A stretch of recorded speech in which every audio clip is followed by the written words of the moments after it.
Solution of system of linear equation. System of linear equation अगर हमारे पास है तो उसको हम कैसे सॉल्व करेंगे, कब कंसिस्टेंट होगा, कब इनकंसिस्टेंट होगा, ये सारी बातें हम बताने जा रहे हैं। पहला हमने कहा कि solution of a system of linear equation. इसमें क्वेश्चन पूछा जाता है एक सिस्टम ऑफ लीनियर इक्वेशन दे करके कि given system of linear equation is consistent और inconsistent.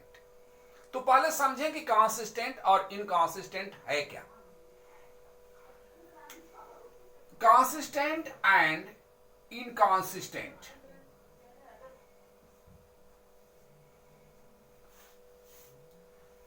If a system of linear equation has one or more solution, then it is called consistent.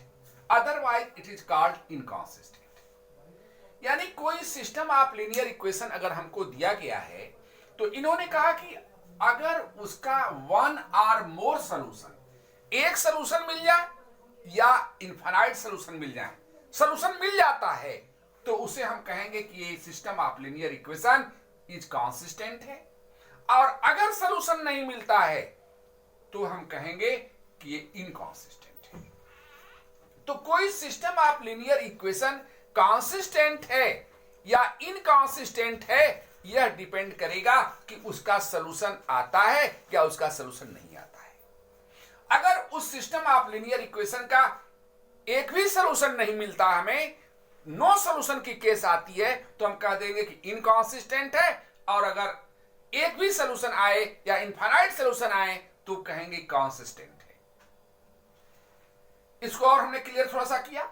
If a system of linear equation has unique solution, यानी single solution मिलता है, तो उस system of linear equation को कहेंगे क्या? उसका नाम है कंसिस्टेंट एंड इंडिपेंडेंट। अगर इनफाइनाइट सॉल्यूशन आते हैं तो कहेंगे कंसिस्टेंट एंड डिपेंडेंट। और अगर नो सॉल्यूशन की केस आती है तो इसे कहेंगे इनकंसिस्टेंट। तो कोई system of linear equation consistent होगा या इनकंसिस्टेंट होगा, वह डिपेंड करेगा कि उसका सॉल्यूशन आता है कि नहीं आता है। नहीं आएगा तो इनकंसिस्टेंट, सॉल्यूशन आता है तो कंसिस्टेंट। अब जरा ये चीज देखो बेटा, इस सिस्टम ऑफ लीनियर इक्वेशन है a1x plus b1y plus c1z equal to d1, a2x plus b2y plus c2z equal to d2, a3x plus b3y plus c3z equal to d3।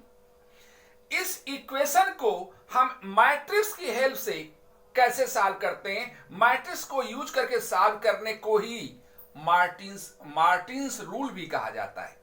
ये ऐसे कहा जाता है कि solve the given system of linear equation by using matrix method और Martins rule, दोनों नाम दिए जाते हैं। तो हमें ध्यान देना है, दोनों में कोई भी नाम होगा तो हमें समझ जाना चाहिए। अब यहां हम बात कर रहे थे कि इस जो सिस्टम ऑफ लीनियर इक्वेशन है, इसको मैट्रिक्स के फॉर्म में भी हम लिख सकते हैं। देखो कैसे लिख रहे हैं। अगर इसमें एक्स वाई जेड के जो कोएफिशिएंट हैं उनसे एक मैट्रिक्स बना लें जिसका नाम हमने ए दिया है, कोएफिशिएंट मैट्रिक्स इसे कहते हैं। और एक्स वाई जेड की एक मैट्रिक्स बनाया, उसे कैपिटल एक्स कह रहे हैं, और इक्वल के बाद जो आ रहे हैं उसे कैपिटल बी कह रहे हैं। तो हमने एक इक्वेशन लिख दिया ए एक्स इक्वल टू बी। देखो जरा, इसको इससे मल्टीप्लाई करो।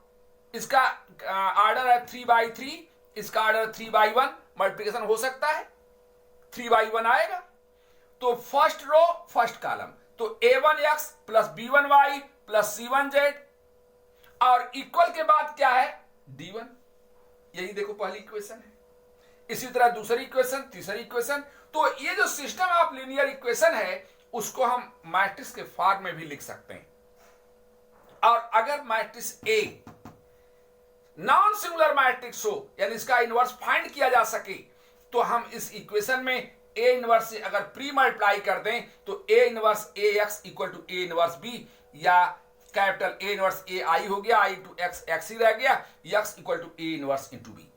तो X equal to A inverse into B, यहां देखो ए इनवर्स 3/3 की मैट्रिक्स आएगी और बी 3/1 है, मल्टीप्लाई करने पर 3/1 आएगा।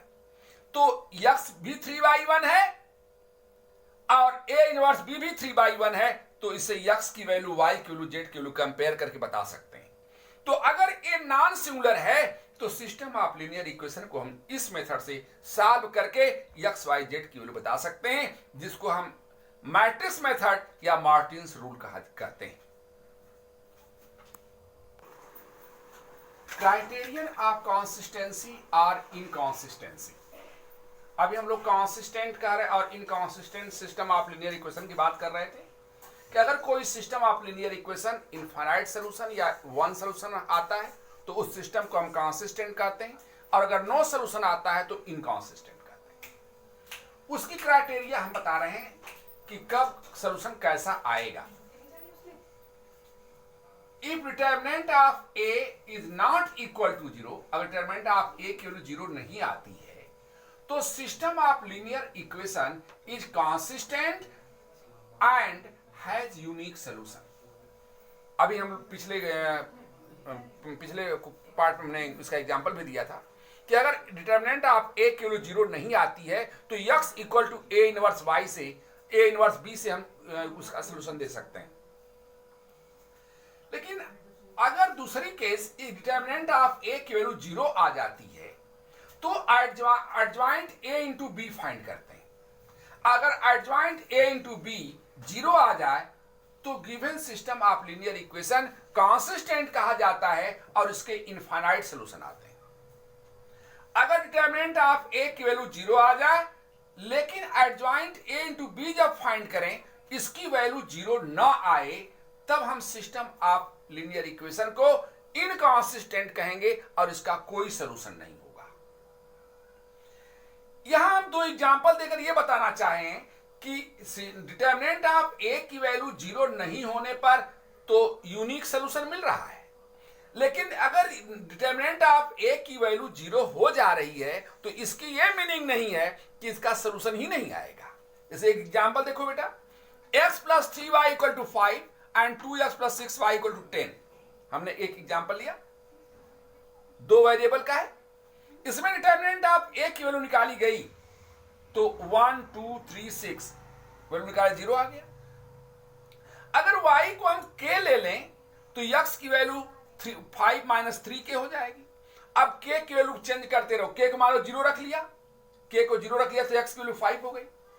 तो 5 का मान जीरो यानी यह x 5 और y जीरो, देखो फॉलो कर रहा कि नहीं, 5 प्लस 0 5 हो गया, 5 इंटू 2 10 प्लस 0 10 हो गया। अगर हम k की वैल्यू 1 रख लें तो 5 माइनस 3 2 x की वैल्यू 2 हो जाएगी। तो यहां 2 है और इसकी वैल्यू 1 लिया तो 3 इंटू 1 3, 2 प्लस 3 5 हो गया, ये 2 इंटू 2 4 प्लस 6 10 हो गया।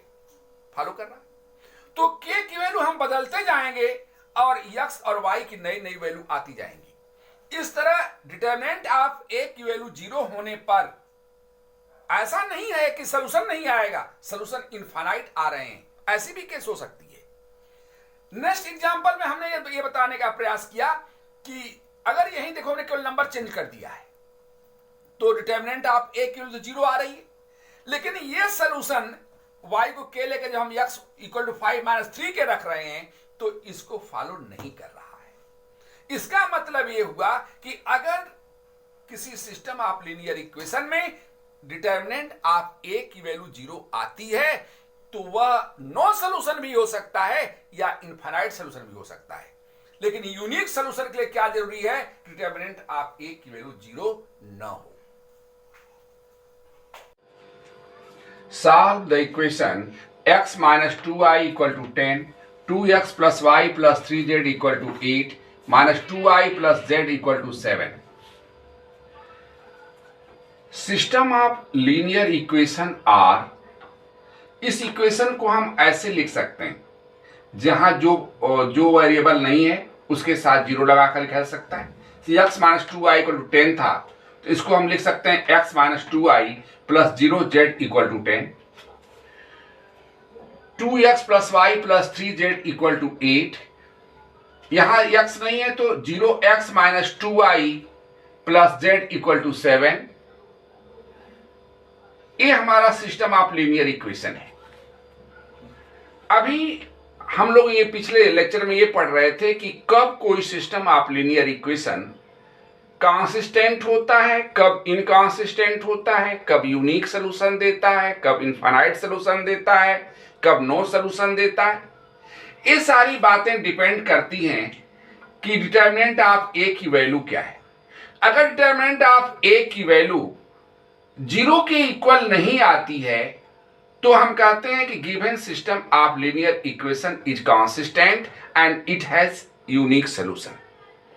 अगर डिटर्मिनेंट ऑफ ए की वैल्यू 0 के इक्वल आ गई तो हम adjoint A into B find करते हैं, और अगर उसकी वैल्यू 0 आ गई, उसकी भी वैल्यू 0 आ गई, तो system of linear equation are called consistent and it has infinite number of solutions. और अगर डिटर्मिनेंट ऑफ ए की वैल्यू 0 आ रही है, फिर adjoint A into B find किया गया, उसकी वैल्यू 0 नहीं आई, तो कहते थे कि given system of linear equation is inconsistent and it has no solution. इस पिछले लेक्चर में हम बता चुके हैं। तो यहां सिस्टम ऑफ लीनियर इक्वेशन जो हमें दिया गया है, सबसे पहला काम है कि हम डिटर्मिनेंट ऑफ ए देखें। डिटर्मिनेंट ऑफ ए कहां से आता है, इसके लिए बताया गया था कि कोएफिशिएंटों की एक्स वाई जेड के कोएफिशिएंटों की मैट्रिक्स बनाते हैं, उसी को ए से डिनोट करते हैं। जो वेरिएबल है उसे एक्स से डिनोट करते हैं, और जो इक्वल के बाद के नंबर है उनको बी से डिनोट करते हैं। तो डिटर्मिनेंट ऑफ ए की वैल्यू हमने यहां निकाला, यह मैट्रिक्स ए है, इसकी डिटर्मिनेंट की वैल्यू निकाला तो 11 आ रही है, जो कि 0 के इक्वल नहीं है। इसका मतलब यह हुआ कि ए इनवर्स एग्जिस्ट करेगा और ये system of linear equation consistent होगा और इसका यूनिक सॉल्यूशन आएगा। ए इनवर्स का फार्मूला होता है 1 upon determinant of A into adjoint A. Determinant of A हम फाइंड कर चुके हैं, 11 आया है। एडजॉइंट ए निकालने का तरीका भी हम जानते हैं, पहले कोफैक्टर्स निकालना पड़ता है, a11, a12, a13, a21, a22, a23, a31, a32, a33। Cofactor निकालने के लिए बताया गया है, अगर a11 है तो इसका मतलब कि डिटर्मिनेंट में पहला रो और पहला कॉलम इस प्लेस का एक कोफैक्टर है। इस प्लेस का कोफैक्टर लिखने के लिए इसका रो और इसका कॉलम छोड़ दिए, जो बचा उसका डिटर्मिनेंट ये बचा, डिटर्मिनेंट बनाए तो 1 इंटू 1 1 और माइनस 6 तो 1 प्लस 6 7 हो गया। एक चीज और बताया गया था कि a11 है या a12 जिसको भी निकालना है, हम इन रो और कॉलम की संख्या का सम करके -1 की पावर देख लें कि निगेटिव आता है कि पॉजिटिव आता है। अगर वो निगेटिव आता है तो माइनस लगा लेंगे, उसके आगे अगर निगेटिव नहीं आता है तो जो कहते हैं लिखेंगे। तो यहां 7 आ रहा था और 1 1 2 हुआ, -1 की पावर 2 करेंगे तो पॉजिटिव ही रह जाएगा, तो ये 7 रह गया। इसी तरह a12 निकालना है तो ये निगेटिव हो जाएगा, -1 की पावर 3 हो गया, निगेटिव हो गया। और ये प्लेस है, इस प्लेस का रो इसका कॉलम छोड़ दें तो 2 इंटू 1 2 माइनस 0 तो बचा 2।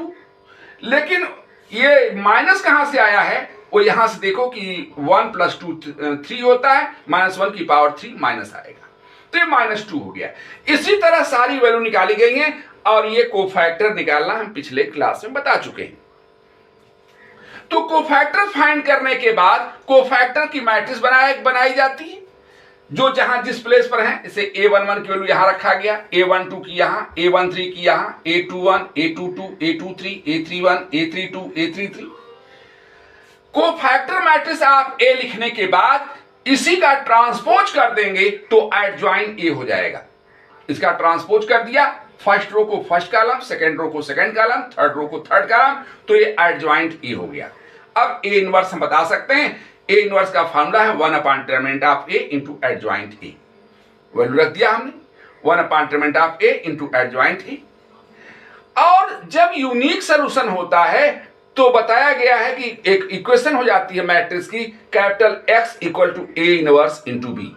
तो यह ए इनवर्स की वैल्यू है, ये बी है, हमने इसको मल्टीप्लाई कर लिया तो 1/11 ये नंबर आ रहे हैं, मल्टीप्लाई करना जानते ही हो। अब इसको 11 से डिवाइड कर दिया जाएगा तो 4 - 3 1 आ गया, तो x की वैल्यू 4, y की वैल्यू -3, z की वैल्यू 1 आ गई। ये इसका सलूशन है। तो हमें ये ध्यान देना है कि यूनिक सॉल्यूशन होने के लिए क्या जरूरी है, डिटरमिनेंट ऑफ ए की वैल्यू 0 के इक्वल ना आए। नेक्स्ट क्वेश्चन देखो बेटा, if A equal to 1 2 0 -2 -1 -2 0 -1 1, then find A inverse and solve the equations x minus 2i equal to 10, 2x minus y minus z equal to 8, minus 2i plus z equal to 7। दो part हैं question में। पहला part में इस matrix का inverse find करने लिखा दिया इन्होंने, इसके बाद कह रहे हैं इसको भी सॉल्व करिए। अब हम पहले मैट्रिक्स का इनवर्स फाइंड कर रहे हैं, और इनवर्स फाइंड करने के लिए सबसे पहले हम ए का डिटरमिनेंट फाइंड करते हैं। अगर वह एग्जिस्ट करता है तभी इनवर्स फाइंड हो सकता है, अदरवाइज इनवर्स नहीं फाइंड किया जा सकता। तो हम फाइंड कर रहे हैं पहले डिटरमिनेंट ऑफ ए की वैल्यू। डिटरमिनेंट ऑफ ए की ए है, इसी का डिटरमिनेंट बना लें और इसकी वैल्यू निकालना है। देखो 1 इसका रो, इसका कॉलम हट गया, तो ये बचा -1 इंटू 1 -1, बीच में माइनस होता है, -1 इंटू -2 +2 हुआ तो -2 हो जाएगा। फिर यहां माइनस सिंबल आता है तो -2 लिखा हमने, इसका रो इसका कॉलम हट गया तो -2 इंटू 1 -2, बीच में -0 ऐसे आ गया, और थर्ड 0 है तो वैल्यू 0 हो जाएगी। तो डिटरमिनेंट ऑफ ए की वैल्यू आई क्या, -3 इंटू 1 -3 रह गया, और -2 इंटू -2 +4 हो गया। -3 + 4 इक्वल टू 1, और ये 0 के इक्वल नहीं है। इसका मतलब कि ए इनवर्स एग्जिस्ट करेगा। अब ए इनवर्स एग्जिस्ट करेगा तो इसकी वैल्यू फाइंड करने के लिए फिर वही प्रोसेस, हमने कोफैक्टर्स निकाले, a11 a12 a13 a21 a22 a23 a31 a32 a33 cofactors निकाल लिए। अब इन कोफैक्टरों की मैट्रिक्स बना लिया, जिसको कोफैक्टर मैट्रिक्स आप ये कहते हैं, उसी का ट्रांसपोज किया तो उसी को एडजॉइंट कहते हैं। ये तो बार बार आ रहा है, हर क्वेश्चन में आ रहा है। तो A inverse equal to 1 upon determinant of A into adjoint A, और 1 अपॉन डिटरमिनेंट ऑफ A 1 था तो वैल्यू 1 ही रह गई, और एडजॉइंट A यहां उठाकर हमने रख दिया। यही हमारा A इनवर्स हो गया, जो कि फर्स्ट पार्ट का आंसर है। अब सेकेंड पार्ट में हमें इस इक्वेशन को सॉल्व करना है। इक्वेशन को सॉल्व करने के लिए हम पहले कोएफिशिएंट मैट्रिक्स बनाते हैं, x लिखते हैं, b लिखते हैं। एक इक्वेशन होती है capital X equal to coefficient matrix का inverse into b। Coefficient matrix को जनरली a से डिनोट करते थे, लेकिन यहां a ऑलरेडी पहले एक दूसरे मैट्रिक्स का नाम दे दिया गया है, इसलिए हम वहां a नहीं बोल रहे हैं। हमने बेटा कोएफिशिएंट ऑफ मैट्रिक्स लिखा, ये देखो इक्वेशन है, कोएफिशिएंट लिखो इसका a1 -2, z नहीं है तो 0 कर दिया, 1 -2 0, यहां 2 -1 -1, 2 -1 -1, यहां देखो x नहीं है तो 0 -2 1 0 -2 1। ये कोएफिशिएंट मैट्रिक्स यही है जो इक्वेशन हमको दिया गया सॉल्व करने के लिए, उसके कोएफिशिएंट की ये मैट्रिक्स है। इसका नाम हम ए नहीं इसलिए दिया है कि ए यहां इन्वॉल्व है। और एक चीज और देखने को मिल रही है कि जब हम एक से इसको देख रहे हैं तो ये उसी का तो ट्रांसपोज है। देखो ये यहां 1 2 0 था, वही यहां रो में है, दूसरा रो था या दूसरा कॉलम है, तीसरा रो तीसरा कॉलम है। तो जो कोएफिशिएंट मैट्रिक्स है वह कुछ और नहीं, जो गिवन मैट्रिक्स है उसी का ट्रांसपोज है। तो ये तो नाउन है, किसका नाम कुछ भी दे सकते हैं, तो इसलिए यहां हमने ए डैश लिखा है। जनरली कोएफिशिएंट ऑफ मैट्रिक्स को हम ए लिखते हैं, लेकिन ए इन्वॉल्व होने के कारण उसको हम उस नाम को रिपीट नहीं कर रहे हैं, और जो कोएफिशिएंट मैट्रिक्स है वो इसी का ट्रांसपोज है, इसलिए हमने इस मैट्रिक्स को ए ट्रांसपोज कह दिया। बी की वैल्यू ये दी गई है, यक्स हम जानते हैं XYZ होता है, और इक्वेशन क्या होती है सॉल्यूशन के लिए, capital X equal to coefficient matrix का इनवर्स इनटू बी, और कोएफिशिएंट मैट्रिक्स है ए ट्रांसपोज का इनवर्स इनटू बी। और बेटा मैट्रिक्स का इनवर्स और ट्रांसपोज जब मैं बता रहा था तो एक प्रॉपर्टी आई थी, किसी मैट्रिक्स का इनवर्स फाइंड करके ट्रांसपोज निकालें या ट्रांसपोज फाइंड करके बाद में इनवर्स निकालें, वैल्यू सेम होती है। यानी ए ट्रांसपोज का इनवर्स ए इनवर्स के ट्रांसपोज के इक्वल आता है। तो यहां ए ट्रांसपोज का इनवर्स लिखना था हमें, उसको हमने ए इनवर्स का ट्रांसपोज कह दिया, ए इनवर्स का ट्रांसपोज, क्योंकि ट्रांसपोज का इनवर्स के ट्रांसपोज के इक्वल होता है। तो ये वैल्यू हमने निकालनी नहीं पड़ी, क्योंकि ए ट्रांसपोज का इनवर्स हमें लिखना था और एक का इनवर्स हमारे पास था, तो उसी की हेल्प से, यही ए इनवर्स है बेटा हमारे पास, तो इसी का ट्रांसपोज कर देंगे तो वो ट्रांसपोज के इनवर्स के इक्वल हो जाएगा। यानी एक प्रॉपर्टी को याद रखना है कि किसी मैट्रिक्स के ट्रांसपोज का इनवर्स इक्वल टू होता है ए इनवर्स के ट्रांसपोज का। तो हमें ए ट्रांसपोज का इनवर्स चाहिए, हमारे पास ए इनवर्स था, हमने उसी का ट्रांसपोज कर दिया और यहां पुट कर दिया, वैल्यू मिल गई हमें। तो अलग से हमें इसका इनवर्स निकालने की जरूरत नहीं पड़ी, तो हमने ए इनवर्स का ट्रांसपोज बी लिख दिया। अब वैल्यू पुट कर रहे हैं, कैपिटल एक्स के प्लेस पे रख दिया, ए इनवर्स का ट्रांसपोज इसका ट्रांसपोज करके हमने यहां लिख दिया, बी की वैल्यू बी की रख दिया। मल्टीप्लिकेशन मैट्रिक्स का जानते हो, फर्स्ट रो फर्स्ट कॉलम लेंगे, तो -3 × 10 -10 हो गया, -30 हो गया, 8 × 2 16, 7 × 2 14, 30 -30 0 हो गया। इसी तरह हम ऐसे मल्टीप्लाई करने जानते ही हो, इसे मल्टीप्लाई कर लिया, ये वैल्यू आ गई। अब कंपेयर करके हम x y z बता सकते हैं, x की वैल्यू 0, y की वैल्यू -5, z की वैल्यू -3, ये हमारा आंसर हुआ। एक चीज यहां उस क्वेश्चन से अलग आई बेटा कि यहां अभी हमें जो कोएफिशिएंट मैट्रिक्स है वो नहीं दे करके उसका ट्रांसपोज दिए थे, उसका अलग से इनवर्स पूछे, फिर ये सिस्टम आप इक्वेशन को सॉल्व करने के लिए कहा। इस क्वेश्चन का सलूशन तो हो गया। अब थोड़ी सी हम एक चीज बात और बताने जा रहे हैं, अगर ये क्वेश्चन में ऐसा रहा होता कि यहां जो कोएफिशिएंट मैट्रिक्स है यहां यही मैट्रिक्स यहां लिखकर, क्वेश्चन ऐसे पूछते हैं कि इफ ए इक्वल टू, जो यहां कोएफिशिएंट मैट्रिक्स लिखा गया यही मैट्रिक्स यहां दे देते, कहते find A inverse and solve this system of linear equation. तब तो क्वेश्चन में कुछ करना ही नहीं था, हम इस कोएफिशिएंट मैट्रिक्स का इनवर्स फाइंड ही करते हैं, तो जो पहले इन्होंने लिख दिया उसका इनवर्स फाइंड कर लेते, फिर उसी इनवर्स को यहां यूज कर लेते। तो जो हमें यूनिक सॉल्यूशन की बात आ रही है उसमें 3 टाइप का क्वेश्चन हम बता चुके, बताया तो 2 ही क्वेश्चन, लेकिन हो गया 3 टाइप का क्वेश्चन। पहला क्वेश्चन था कुछ नहीं, केवल सिस्टम ऑफ लीनियर इक्वेशन दिए थे, उससे हमने कोएफिशिएंट मैट्रिक्स लिखा, x लिखा, b लिखा, फिर capital X equal to A inverse b के फार्मूले में रख करके आंसर बता दिया। दूसरा था कि इन्होंने एक मैट्रिक्स पहले से दे दिया और कहा कि इसका इनवर्स बताइए और फिर इस सिस्टम को सॉल्व करिए।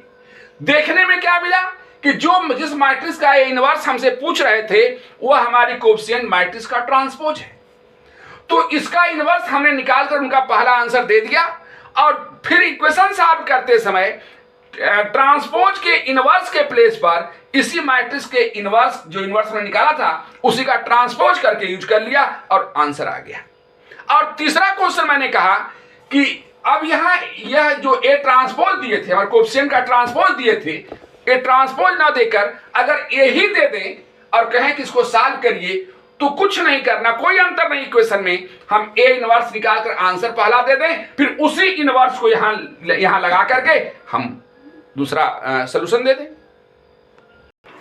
नेक्स्ट क्वेश्चन देखो, if A equal to this matrix and B equal to this matrix, find a into b and solve x minus y equal to 3, 2x plus 3y plus 4z equal to 17, y plus 2z equal to 7। इसमें इन्होंने 2 matrix दिया है और कह रहे हैं दोनों का मल्टीप्लिकेशन फाइंड करिए। एक क्वेश्चन यही हो गया, हमने a और b लिखा, मल्टीप्लिकेशन हमको आता है first row first column, first row second column, first row third column, second row first column, ऐसे मल्टीप्लाई करते हैं। इसको मल्टीप्लाई कर लिया हमने, ये हमारा आंसर हो गया 6 0 0 0 6 0 0 0 6, ये आंसर आ गया। एक पार्ट हो गया। तो a इंटू बी की वैल्यू हमें मिल रही है, ये 6i कह सकते हैं ना बेटा, इसे 6i, a into B equal to 6i, या a इंटू 6 को इधर ट्रांसफर कर लें तो 1/6b इक्वल टू i। एक इक्वेशन हमको यहां से मिल रही है a into 1/6 b equal to i। तो जब दो मैट्रिक्सों का मल्टीप्लिकेशन i आता है तो दोनों मैट्रिक्स एक दूसरे की इनवर्स होती है। तो a का इनवर्स हम कह सकते हैं क्या, 1/6 b। इसकी आवश्यकता थी इसलिए हमने पहले यहां नोट निकाल लिया इसको। अब देखो हमें सोल्यूशन जो given system of linear equation है उसको सॉल्व करने के लिए पहले कोएफिशिएंट मैट्रिक्स लिखते हैं। कोएफिशिएंट मैट्रिक्स में x का कोएफिशिएंट 1 है, 1 माइनस 1, z ने 0 लिख दिया हमने, 1 माइनस 1 0। यहां 2 3 4, 0 1 2, यहां देखो x नहीं है 0 1 2। और ये देख रहे हैं कि जो हमारी कोएफिशिएंट मैट्रिक्स है इसको हम a से डिनोट कर रहे थे, हमने पहले यहां a क्यों नहीं लिखा, इसलिए कि a और b यहां इन्वॉल्व था और कोई नोटेशन की चीज अगर कहीं किसी क्वेश्चन में इन्वॉल्व हो जाती है तो उसे हम नहीं ले सकते, तो इसलिए हमने a नहीं लिखा था। अब यहां हम अब इसका नाम a रख दिए क्योंकि जो यहां a गिवन था वो कुछ अलग नहीं, कोएफिशिएंट मैट्रिक्स वही है। और अगर ये वही है और कैपिटल x की वैल्यू x y z होती है, और यहां फिर देखो बेटा हम b नहीं c नाम दिए। क्यों c नाम दे रहे हैं, क्योंकि b यहां ऑलरेडी हमारे क्वेश्चन में इन्वॉल्व है और इक्वल के बाद जो टर्म होते हैं उसको हम क्या लिखते हैं, b लिखते थे, यहां क्या लिख रहे हैं, c नाम दे रहे हैं क्योंकि नाम चेंज करना पड़ रहा है, वो वैल्यू इन्वॉल्व थी, वो नंबर b इन्वॉल्व था। तो capital x equal to a inverse b लिखते थे, अब b नहीं यहां c नाम दिया गया तो capital x equal to a inverse c हो गया। a इनवर्स की वैल्यू हमारे पास यहां थी, हमने ये वैल्यू रख दिया, c की वैल्यू रख दिया, दोनों को मल्टीप्लाई कर लिया, 1/6 को बाहर रहने दिया, इन दोनों का मल्टीप्लिकेशन किया तो ये आ रहा, 1/6 से अंदर मल्टीप्लाई किया तो 2 - 1 4 आया, तो x y z की वैल्यू हमको मिल गई। अब जरा सा एक चीज हम और बताना चाह रहे हैं कि जो यूनिक सॉल्यूशन की बात हम कर रहे हैं इसमें बेटा 4 टाइप के क्वेश्चन हो गए। हमने क्वेश्चन 3 बताया लेकिन क्वेश्चन 4 टाइप के हो गए, ये बात ध्यान देनी है। क्वेश्चन ऐसे पूछा जा सकता है कि केवल सिस्टम ऑफ लीनियर इक्वेशन देकर पूछ दिया गया, या किसी क्वेश्चन में जो हमारा a यहां है यही मान लो b नहीं देता, यही a देकर कहता कि इसका इनवर्स फाइंड करिए और फिर इसको सॉल्व करिए, तो काम हम वही करते, a इनवर्स निकालते ही हैं और a इनवर्स निकालकर फिर इस इक्वेशन में रख करके वैल्यू बता लेते। तीसरा क्वेश्चन था कि जो हमारा a है a ना दे करके उसका ट्रांसपोज देते हैं और कहते हैं इस उसका इनवर्स निकालिए और इसी की हेल्प से इस इक्वेशन को सॉल्व करिए। तो जो a दिया होता है वो हमारे a का एक्चुअली ट्रांसपोज होता है, या इसको a कह रहे हैं तो हम अपने कोएफिशिएंट मैट्रिक्स को a ट्रांसपोज कह देंगे और a ट्रांसपोज का इनवर्स a इनवर्स के ट्रांसपोज के इक्वल होता है, फिर उसी का यूज करके सॉल्व कर लेते हैं।